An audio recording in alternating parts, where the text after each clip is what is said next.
नमस्कार दोस्तों आइए आज हम लोग जो है डीएलएड सेकेंड सेमेस्टर के लेक्चर सीरीज पार्ट 2 में आप लोगों का स्वागत करते हैं। पहला चैप्टर है 3 अंकों का लघुत्तम और महत्तम समापवर्त और वर्तक निकालना। ठीक है, तो जैसा कि हम लोग पहले ही लेक्चर सीरीज में देख चुके थे एलसीएम क्या होता है, आइए थोड़ा सा एक रिकैप कर लें जल्दी से क्या चीज़ें हमने समझाई थी। दोस्तों हमने उसमें जैसे मान लीजिए कोई संख्या हम लोग ले लें, सबसे पहली चीज़ हमने उसमें समझाया था अपवर्त क्या होता है। ठीक है, अपवर्त जैसे अगर हम 6 लिख दें तो अपवर्त मीन्स होता है मल्टीपल। ठीक है, इसका टेबल हमें जो है लिखना है, जैसे 1 नहीं 6 से आप शुरू करो, 6 12 18 24 डॉट डॉट डॉट। इसकी जो संख्या होती है वो इनफाइनाइट होती है। क्या होती है? इनफाइनाइट। इसी प्रकार से अगर हम लिख दें यहाँ पर 9 लिख दें तो 9 हो जाएगा, 18 हो जाएगा, 27 हो जाएगा। इसकी भी संख्या क्या हो जाएगी? इनफाइनाइट। इसका मतलब ये है कि अगर हम किसी भी संख्या के मल्टीपल की बात करें तो वो क्या हो, उसकी संख्या कितनी होती है? इनफाइनाइट होती है। ठीक है, अब फिर हमने बात की थी कि कॉमन क्या होता है, तो कॉमन में हमने देखा था कि ये 18 भी है, आगे भी कुछ संख्या जैसे 36 मिलेगा, यहाँ भी तो 36 भी कॉमन है। बट जो एलसीएम है, एलसीएम मीन्स होता है कि लीस्ट। तो लीस्ट मीन्स जो सबसे छोटा हो, सबसे छोटा क्या है? 18 है, इसलिए 6 और 9 का एलसीएम क्या हो गया था? 18 हो गया था। फिर हमने एलसीएम को निकालने की 2 विधि पर जो है चर्चा की थी। पहला था फैक्टर और दूसरा था डिवीजन। ठीक, गुणनखंड से और भाग विधि से। आज हम लोग जो है इसी पर आगे जो है चर्चा करते हैं। आगे हम लोग जो है चर्चा करते हैं इस पर।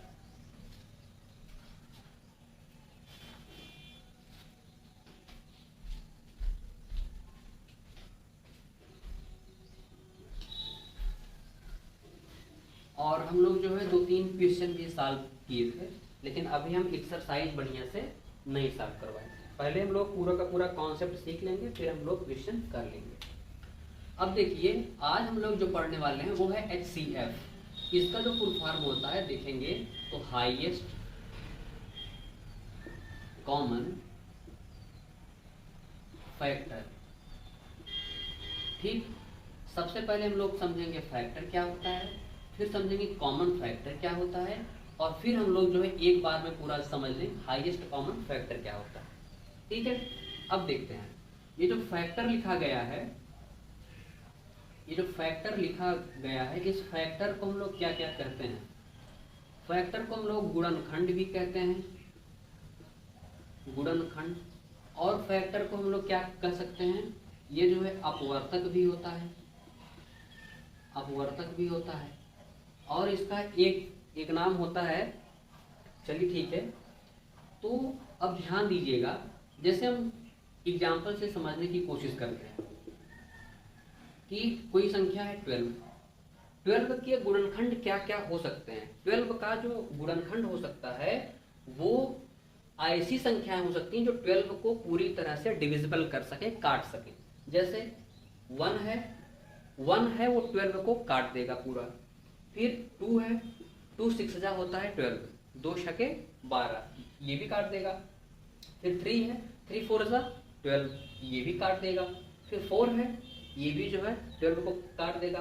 फिर 6 है, ये भी 12 को काट देगा। फिर इसके बाद अगर हम लोग बात करें 12 की तो 12 काट देगा।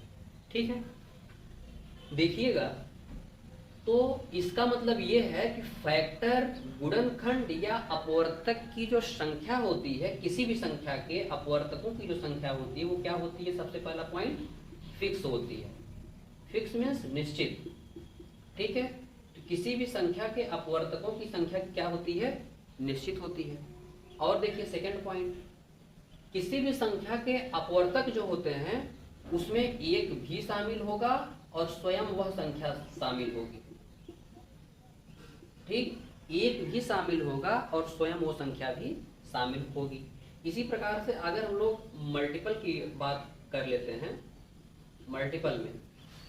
मल्टीपल में देखेंगे मल्टीपल में क्या होता है कि उसके अपवर्त्य होते हैं, ठीक। अपवर्त्य की संख्या क्या होती है, अनिश्चित होती है, अनिश्चित होती है। एक पॉइंट हो गया।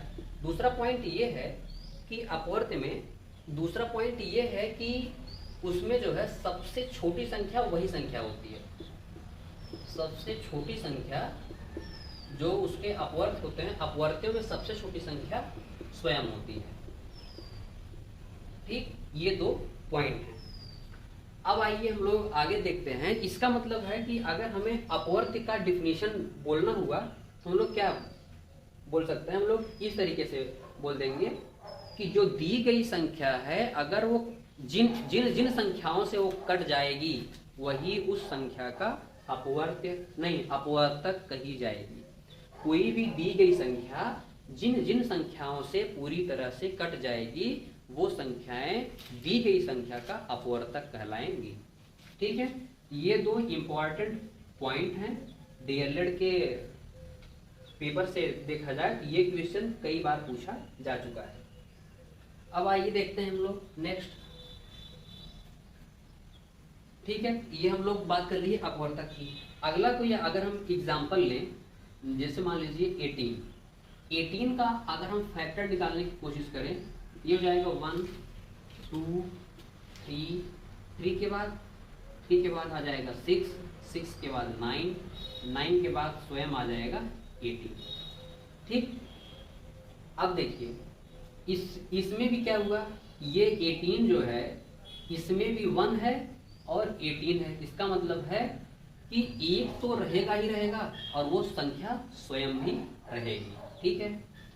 फिर देखिए अब हम बात करते हैं कॉमन की। देखिए इन सब में कॉमन क्या है, सबसे पहली चीज 1 कॉमन है, दूसरी चीज 2 कॉमन है, तीसरी चीज 3 कॉमन है, इसके बाद देखिए 6 भी कॉमन है। आगे हम लोग और भी देखेंगे तो नहीं, क्योंकि अपवर्तक की संख्या फिक्स है, इतनी सारी चीजें कॉमन हैं। एक वर्ड इसमें आता है समापवर्तक, समापवर्तक, ठीक। अब समापवर्तक किसको कहते हैं, सम अपवर्तक। अगर हम इसका जो है विच्छेद करें तो ये है सम प्लस अपवर्तक।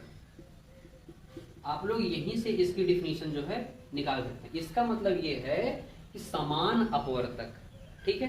तो समान अपवर्तक की बात करें तो जो जो चीजें सेम हैं वो कही जाएंगी समान अपवर्तक, ठीक है।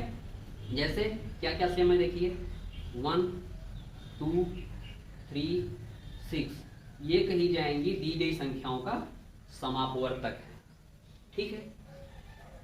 अब इसी चीज को क्या कहते हैं, कॉमन फैक्टर भी कहते हैं। इसी चीज को इंग्लिश में क्या कहते हैं, कॉमन फैक्टर, कॉमन फैक्टर, ठीक। जो चीजें कॉमन होती है उसको कहते हैं कॉमन फैक्टर। अब आइए हम लोग बात करते हैं हाईएस्ट कॉमन फैक्टर की, जिसे कहते हैं महत्तम, महत्तम समापवर्तक। इसकी हम लोग बात कर लेते हैं HCF की। ये चीज क्या होता है, तो देखिए जैसा कि नाम से ही पता चल रहा है H मीन्स क्या है, हाईएस्ट। कॉमन तो इसमें कई चीजें हैं, 4 चीजें हैं, लेकिन जो सबसे बड़ा है वो चीज क्या है, 6 है, ठीक। क्या है, 6 है। तो हाईएस्ट कॉमन फैक्टर क्या हो जाएगा, 6। यहाँ पर लिखेंगे 12 और 18 का महत्तम समापवर्तक क्या है, 6 है, ठीक है। उम्मीद करते हैं कि आप लोगों को जो है इतनी चीजें आप लोग समझ पाए होंगे। एक बार हम जल्दी से सारी चीजों का रिवीजन कर रहे हैं। HCF लिखा है जिसका फुल फॉर्म होता है हाईएस्ट कॉमन फैक्टर, और हिंदी में कहते हैं महत्तम समापवर्तक। इसमें सबसे पहले हम लोग फैक्टर की अगर बात करेंगे तो फैक्टर को हिंदी में कहते हैं गुणनखंड, अपवर्तक, और शायद गुणज भी कहते हैं क्या, मुझे हिंदी में ठीक से याद नहीं है, लेकिन देखते हैं हम लोग आगे बता देंगे। तो 12 जो है यहाँ पर जो 12 है, 12 का अगर हम लोग फैक्टर करेंगे 1 2 3 4 6 और 12। फिर अगर 18 का करेंगे 1 2 3 6 9 और 18। अभी हमने बताया कि जो फैक्टर्स की जो संख्या होती है वो फिक्स होती है, फिक्स होने के साथ साथ में उसमें 1 भी होता है और वो संख्या स्वयं होती है। फिर एक चीज लिखा है कॉमन फैक्टर, जिसे हम लोग कहते हैं समापवर्तक। तो जो चीजें दोनों में कॉमन होती हैं उसी को हम लोग कहते हैं समापवर्तक। 1, 2, 3 और 6 जो है कॉमन है। फिर महत्तम समापवर्तक में हाईएस्ट जो लिखा है वर्ड, इस हाईएस्ट का मतलब है जो सारी चीजें कॉमन हैं उसमें से सबसे बड़ा जो होता है वो हो जाता है हाईएस्ट। ठीक है।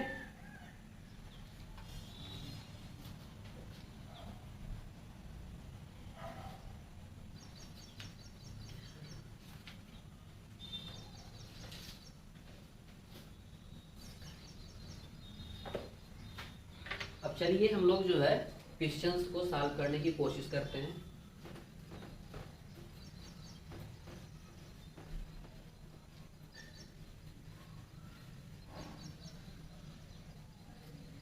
आइए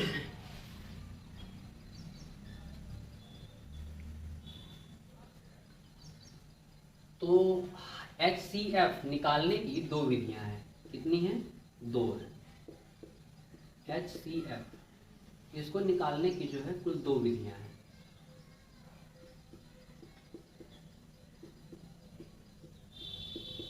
ठीक। इन 2 विधियों में सबसे पहली विधि जो आती है वो आ जाती है गुणनखंड विधि। गुणनखंड विधि। और जो दूसरा है वो आ जाता है भाग विधि। ठीक।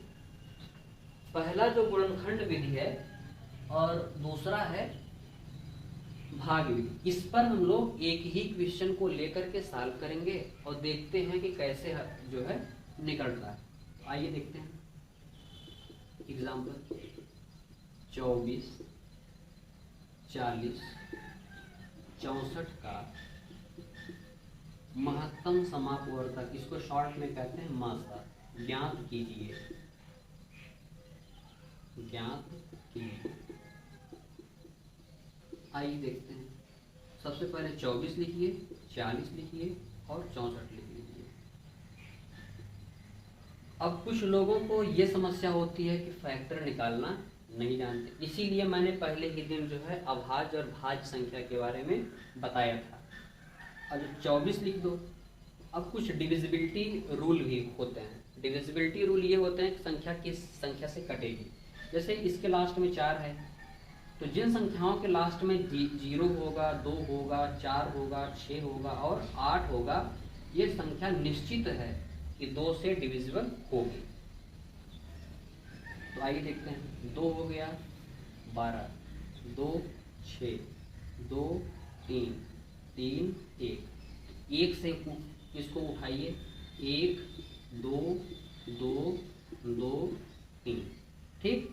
इसी प्रकार से आप 40 का भी कर सकते हो। 40 का क्या कर सकते हैं? देखिए 1, 8 पंचे 40 होता है, तो 2 गुणे 2 गुणे 2 गुणे 5। 64 8 गुणे 8 होता है, 1 इंटू 2 इंटू 2 इंटू 2, ये हो गया 8, फिर से 8, ये हो गया 64। ठीक। अब जब इसका मास निकालना है, अभी हमने बात किया था कॉमन फैक्टर की, समापवर्तक की, तो इसमें देखेंगे सबसे पहली चीज क्या कॉमन है? 1, 1 को लिख लो। फिर क्या देखेंगे? 2 भी कॉमन है, 2 लिख लो। फिर 2 कॉमन है, फिर 2 लिख लो। फिर 2 कॉमन है, फिर 2 लिख लो। इसके बाद क्या कुछ और कॉमन दिख रहा है? कहीं नहीं दिख रहा है। ना तो 3 दिख रहा है, ना तो 5 दिख रहा है, ना तो इस तीनों 2 का दिख रहा है। ठीक है।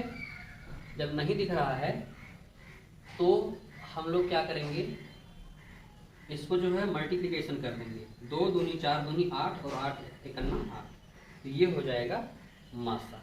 ठीक है।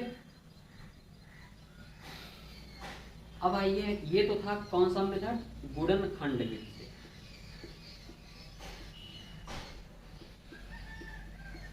गुणनखंड विधि। ठीक। अब आइए हम लोग दूसरे वाले मेथड की बात कर लेते हैं, भाग विधि। कैसे हम लोग भाग विधि से निकालेंगे? भाग में भी थोड़ा सा आप लोगों को जो है समझना है। जो जिसको मैथ से डर लगता है उसके लिए ये समझिए ये संजीवनी का काम करेगी, 100% कर रहे हैं। फिर देखिए 24, 40 और 64। अब देखिए किसी भी दो संख्या को आप लोग उठा लीजिए, किसी भी दो संख्या को, एक बड़ी होगी तो एक छोटी होगी ही। जो बड़ी संख्या है जैसे हम लोग भाग करते हैं ना, वैसे ही बस केवल भाग करना है। ये आप यहाँ पर लिख दीजिए 40, यहाँ पर लिख दीजिए 24। ठीक है। अब देखिए 24 का ऐसा टेबल पढ़ना है कि 40 से ज़्यादा ना हो, तो 24 दूनी क्या हो जाएगा, वो 40 से ज़्यादा हो जाएगा। 24 एकन्नम 24, ये क्या हो जाएगा 6, और ये हो जाएगा 1। फिर अब ये जो आपका शेषफल बचा है, देखिए अगर हम ऐसे आप लोगों को समझाने की कोशिश करें, ए एम, यहाँ पर एन, और यहाँ पर लिख दीजिए जेड, तो इसको क्या कहेंगे, क्या कहेंगे, इसको कहेंगे भाज्य, जिसको काटना है। ये है भाजक जो काटेगा, ठीक है। ये है भागफल, भागफल मतलब भाग करने पर जो मिलता है, और ये हो जाता है शेषफल। ठीक है, ये सारी चीजें होती हैं। अब देखिए जो इसमें ये शेषफल बच रहा है, इसके शेषफल से जो भाजक है उसमें भाग करेंगे। देखिए 24 यहाँ लिख दिए, ठीक। अब 16 एकन्नम 16, क्या बचा 8, ये पूरा कट जाएगा, और ये हो गया 16, भाजक यहाँ लिखेंगे 8 दूनी 16, ये बच गया केवल 8। अब इसी भाजक से इस 64 में भाग करेंगे, 8 डिवाइडेड बाई, नहीं 64 डिवाइडेड बाई 8, 8 जा क्या होता है 64।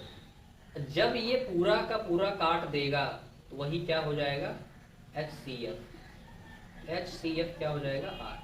ध्यान दीजिएगा हम भाजक की बात कर रहे हैं, ना कि भागफल की।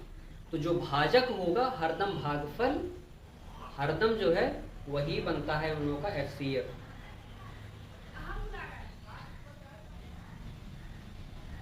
ठीक है, तो जो भाजक होता है वो हर समय बन जाता है HCF। ठीक, यही हो जाएगा आप लोगों का HCF।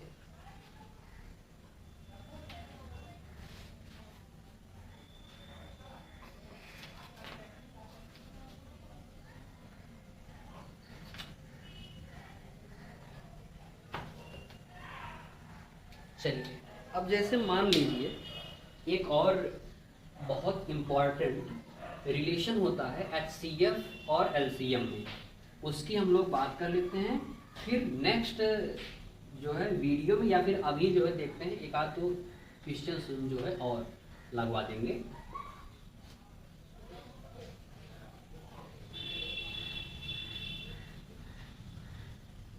देखिए बहुत इम्पॉर्टेंट एक रिलेशन होता है HCF तथा LCM में संबंध। ठीक, अगर हम लोग यहाँ पर लिखिए माना दो संख्याएं x तथा y हैं, x तथा y हैं, और इनका लस यम तथा मास यन है, तब जो संबंध होता है इसको लिखेंगे पहली संख्या गुणे दूसरी संख्या बराबर लस गुणे मास।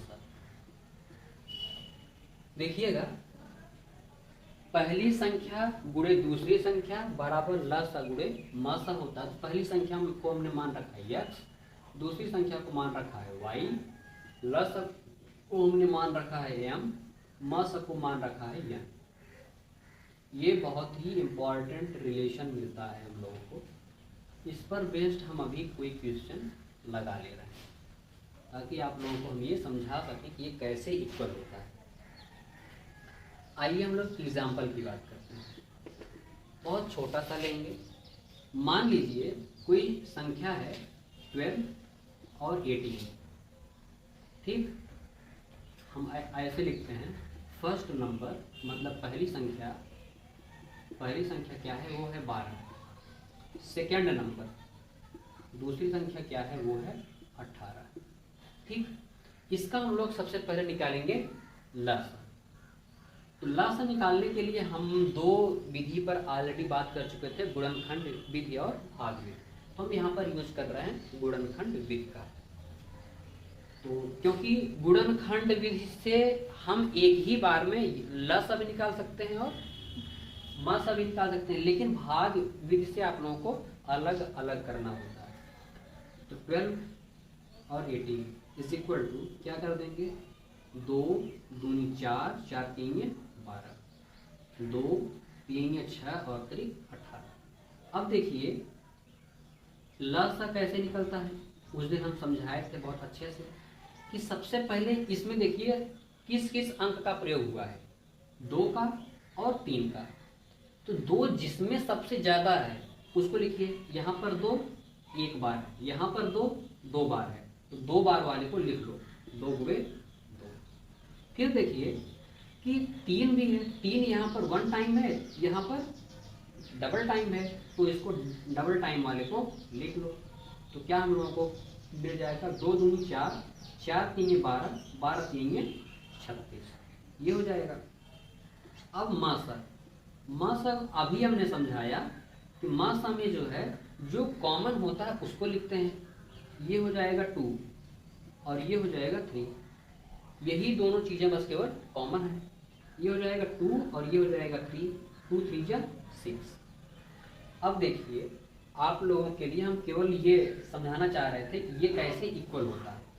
पहले हम लोग क्या करेंगे, फर्स्ट इंटू सेकेंड करेंगे नंबर को। 12 इंटू 18 करेंगे तो देखिए क्या निकलता है, 18 दूनी 36, 18 टू जा क्या होता है 36 होता है, 6 लिख देंगे, कैरी आया 3, 18 1 जा 18, 18 और 3 क्या रहेगा 21, 216 आया। अब जो है हम लोग लसा गुणे मसा करेंगे, तो 36 गुणे 6 करेंगे तो क्या निकलेगा, देखिए ये भी आएगा 216। 6 6 जा 36, 6 3 जा 18 और 3 21। इसका मतलब क्या है, देखिए ये तो नंबर थे ना दोनों, फर्स्ट और सेकंड, और ये क्या था एलसीएम और ये था एचसीएफ। इन दोनों का मल्टीप्लिकेशन करने पर क्या आया, इक्वल। इसी से ये रिलेशन निकला है, पहली संख्या गुणे दूसरी संख्या बराबर हो जाता है लसा गुणे मसा, ठीक। ये हम लोगों ने जो है आप लोगों को दिखाने के लिए किया है। अब इस पर कोई क्वेश्चन हम लोग लिखते हैं, क्वेश्चन कैसे पूछता है, ठीक।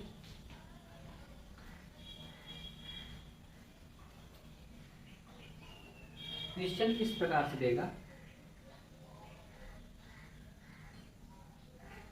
यदि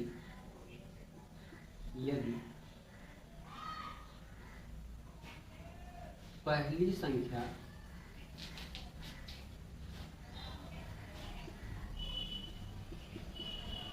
पहली संख्या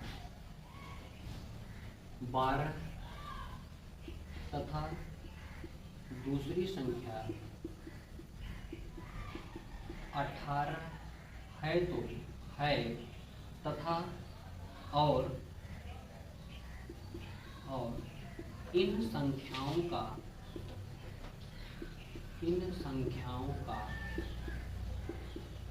मासा 6 हो तो लसा ज्ञात कीजिए। लसा ज्ञात कीजिए। अब देखिए इसका सलूशन कैसे करेंगे। तो इसका सलूशन करेंगे ऐसे, हम लोग जानते हैं चूंकि पहली संख्या गुणे दूसरी संख्या बराबर लसा गुणे मासा। अब देखिए जो जो दिया गया है बस उसका मान रख देंगे। पहली संख्या क्या दिया गया है 12, दूसरी संख्या क्या दिया गया है 18, लसा नहीं दिया गया है, लसा हम लोगों को निकालना है। मासा क्या दिया गया है 6। अब देखिए बस इसको जो है आप लोग डायरेक्ट भी कैसे कर सकते हैं, 6 का नम 6, 6 3 18 या 6 दूनी 12, कुछ भी कर सकते हैं। लेकिन सिस्टमेटिक ढंग से अगर सॉल्व करें स्टेप बाय स्टेप, तो लसा को यहीं पर आप छोड़ दो और ये गुणे में है, इसको जब पक्षांतर कर देंगे तो कहाँ आ जाएगा नीचे, 12 गुणे 18 बटे 6 का नम 6, 6 3 18, ये बचेगा 12 गुणे 3 बराबर 36। हम लोगों का जो लसा निकलेगा वो कितना आ जाएगा 36। और अभी इस क्वेश्चन को लिखने से पहले हमने अभी निकाला भी था 12 और 18 का लसा क्या आएगा 36 आएगा।